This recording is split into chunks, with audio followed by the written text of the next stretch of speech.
Good evening, folksies. Those of you in America and beyond, we're nearing the Halloween season. We're really just a couple of weeks away because the Halloween season this year will be all of October. I've merely decreed this for my small kingdom, from which I give you the secrets of the universe.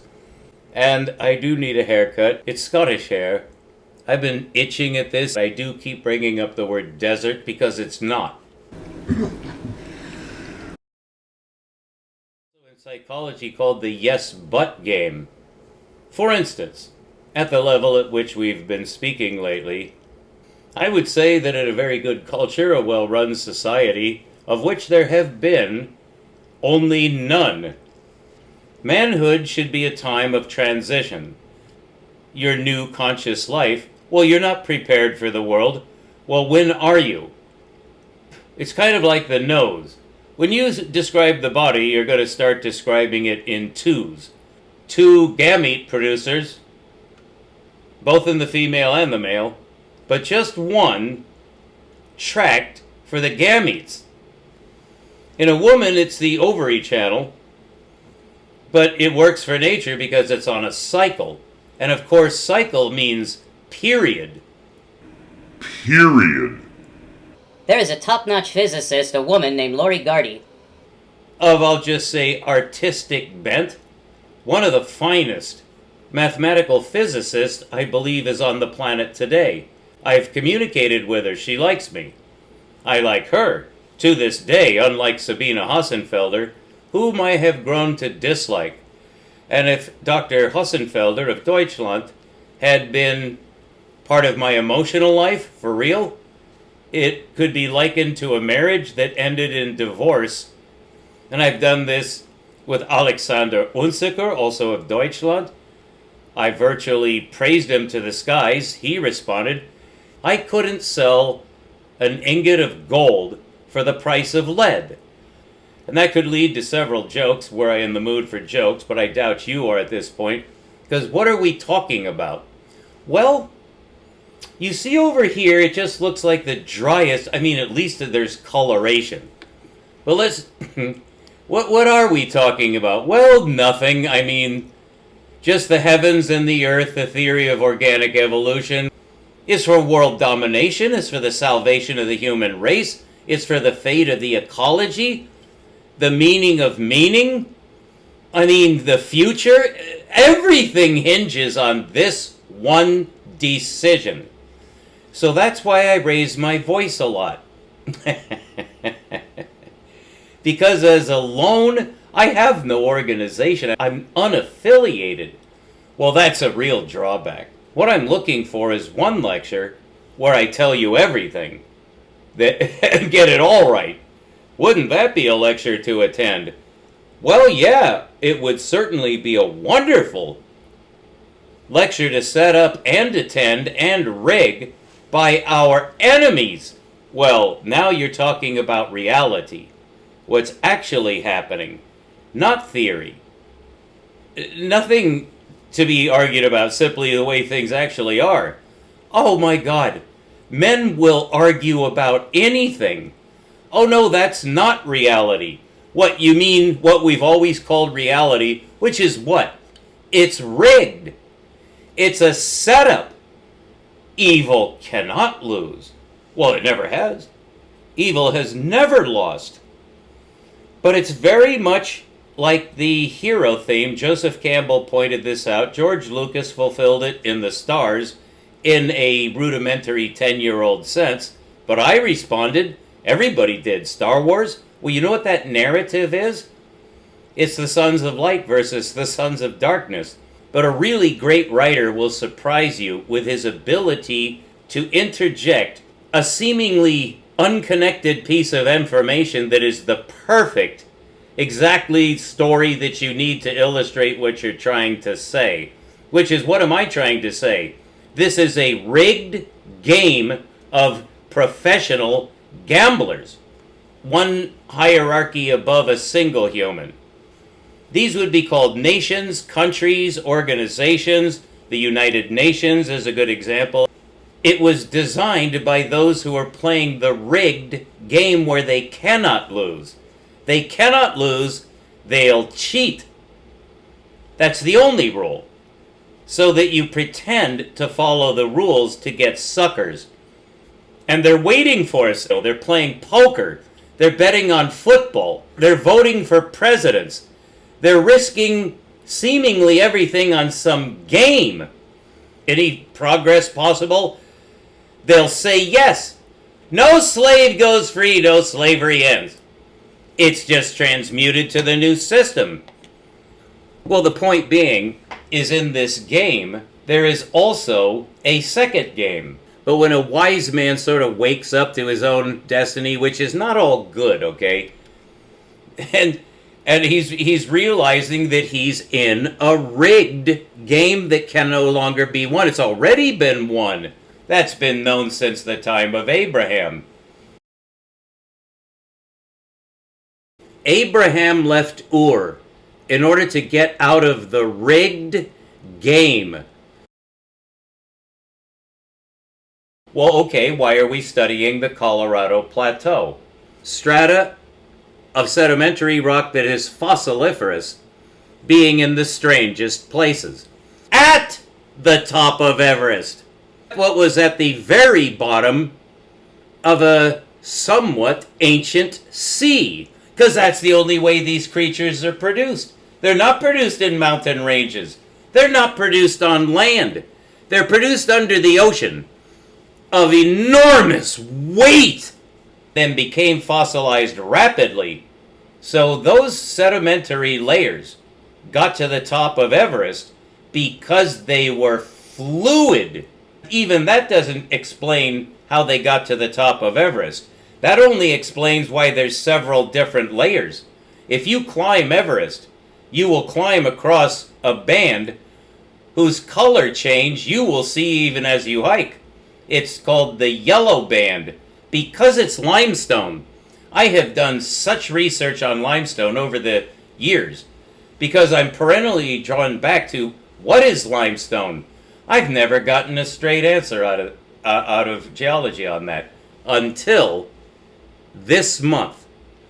And that's what I've been sharing you is the great insight. You might ask, why are we studying the Colorado Plateau with the Grand Canyon in it compared with the Himalaya mountains? Okay, studying sedimentary layers. Why are we doing that? Because of a discovery I made in Antarctica, which has got to be one of the most preposterous sounding things, even to me, that I've ever said, but it's just research. It's not like I went there. But I did definitely read from many men who did go there. But what I found was from using Google Earth from between 5,000 and 6,000 feet above the surface of the Earth, where I could see half of Antarctica and some of South America. And I've told you that that proves the flood. I found you don't need any other proof for the flood. I found it. However, the Himalayas are already known to have proved that. I've known that for 50 years. The Grand Canyon sequence, literally, I just found out about that this year because I've been putting it off.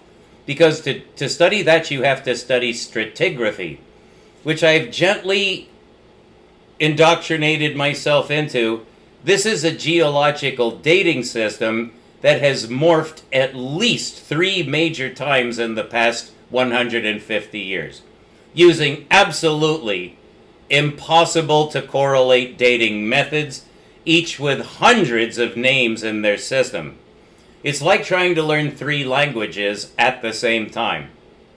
There is a certain theoretical advantage in doing so in terms of efficiency, but the overhead and structuralization is too great for the human mind to handle. You should learn them in sequence. First German, then Russian, then Croatian, for example. Or first Greek, and then Hebrew, and then the oldest language on earth that can be discovered. Do you know what that is, by the way? We won't go into that now, but I'm being suggestive because I haven't answered the question yet. Why are we studying the Grand Canyon? Well, it's because of the Colorado Plateau, where these 2 sequences of sedimentary rock can be correlated and matched. at entirely different levels. Then on the other side of the Earth in the Himalaya mountains, at the highest part of it, we have to explain more limestone and sedimentary layers, also with embedded fossils. It's direct proof of the flood in all three cases so far.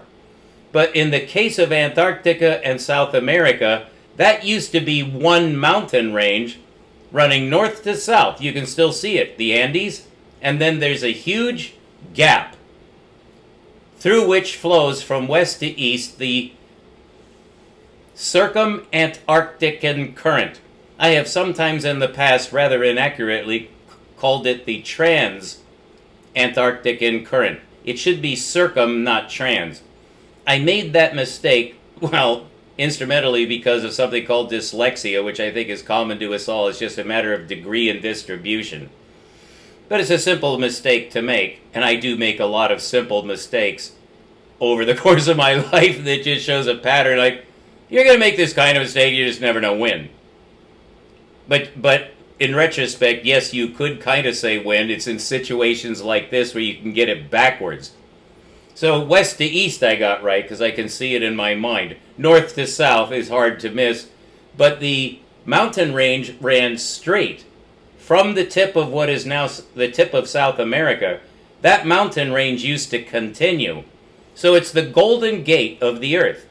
And right on the other side, after hundreds of kilometers of the worst open sea on Earth, you reach the Antarctican Peninsula that, of course, traces the same exact north-south axis, really from Alaska near the North Pole, all the way next to the South Pole, the closest mountain range to the South Pole, and actually crosses Antarctica, and that's called the trans, not circum, which would be a ring of mountains.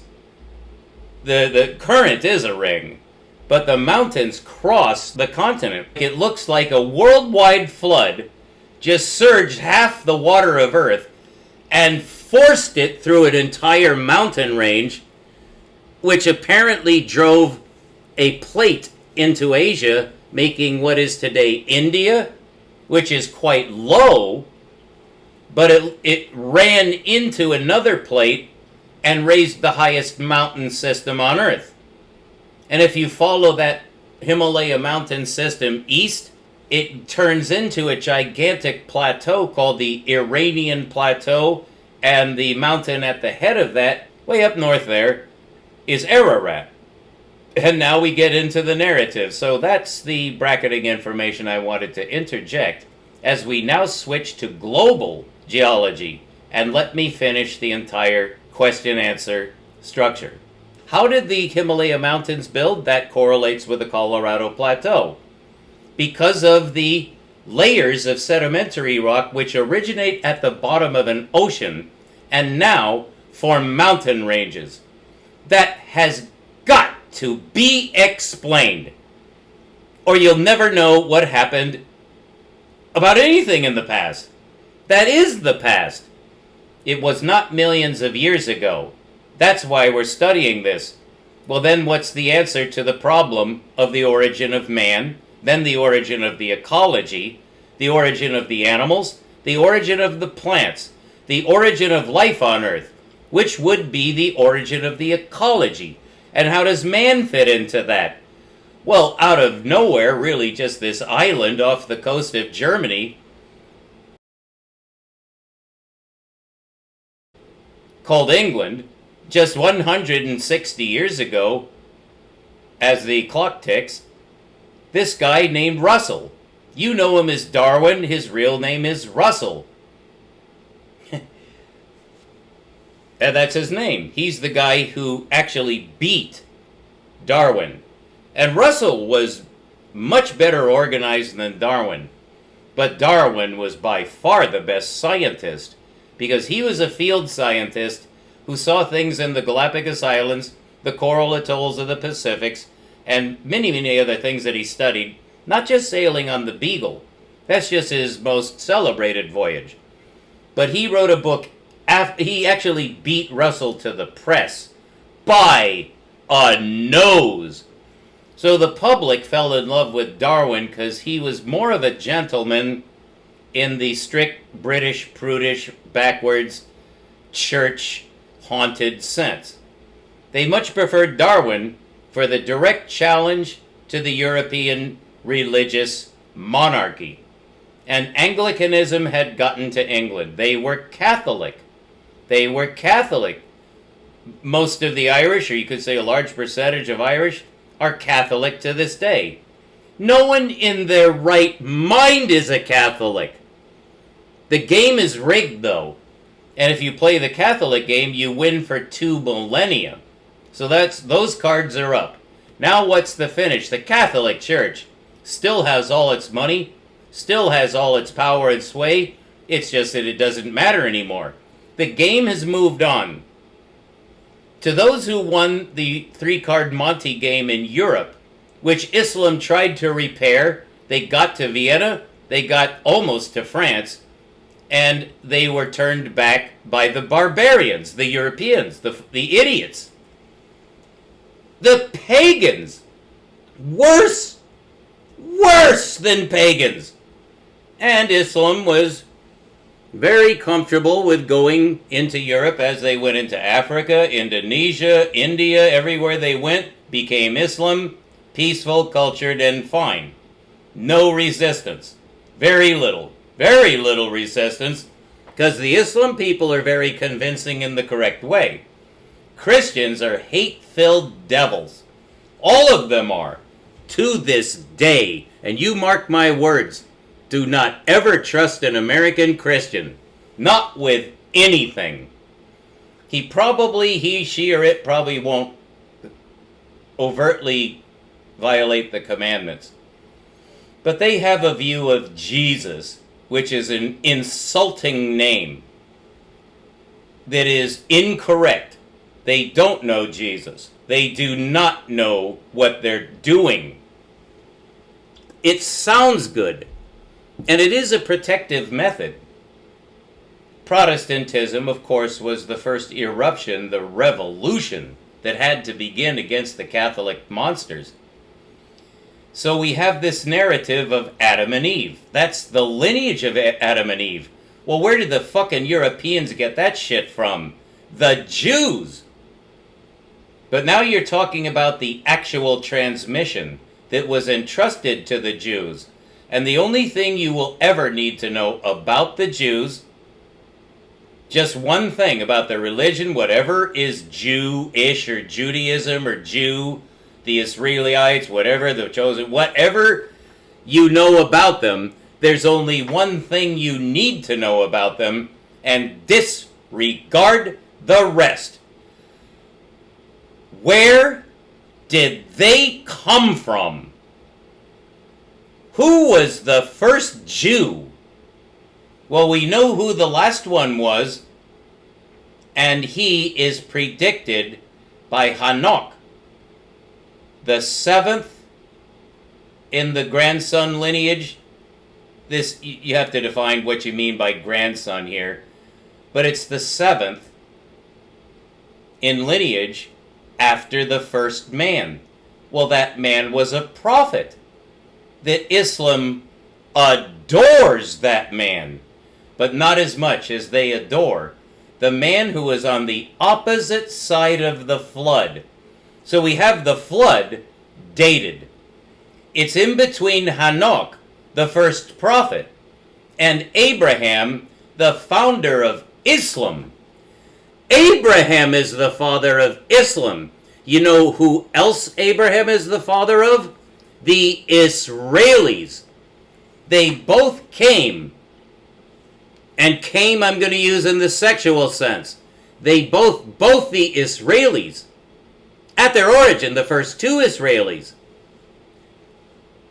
came from the nuts, the balls, the testes of Abraham, the most important man in history for 3,000 years. Abraham was the original Protestant, and he would abhor modern Christianity and Catholicism, he would actually destroy it in the name of God. He would attack it. So did the Islams. So they're very good sons of Abraham.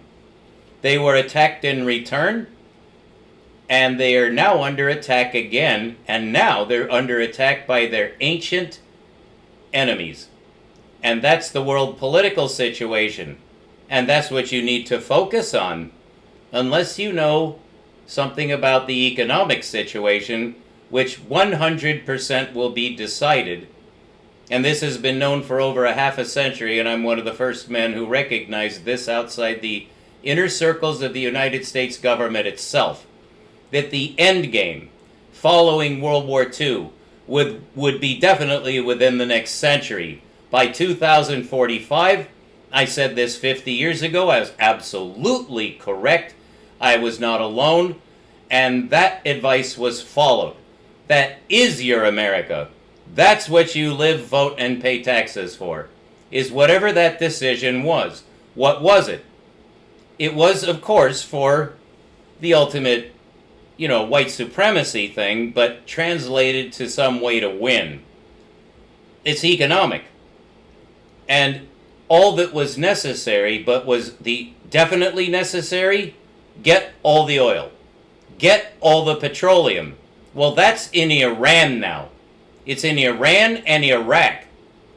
Saudi Arabia, for now, is the only other large source of petroleum that powers every lamp from Japan to New York.